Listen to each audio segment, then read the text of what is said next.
Hi guys, ఈరోజు నేను దొండకాయ చికెన్ చేశాను. ఎలా చేశానో చూడండి. అలానే బోండా కూడా చేశాను.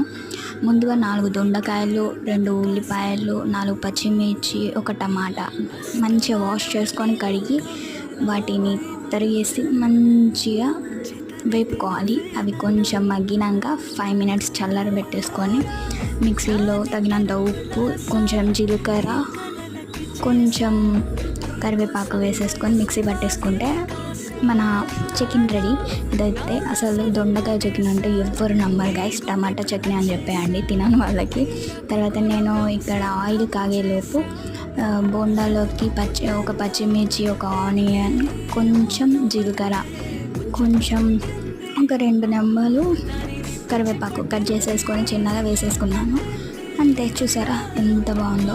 ఇలా ఒకసారి ట్రై చేయండి. తినని వాళ్ళు కూడా దొండకాయ తింటారు. Thank you for watching. Please subscribe చేసుకోండి.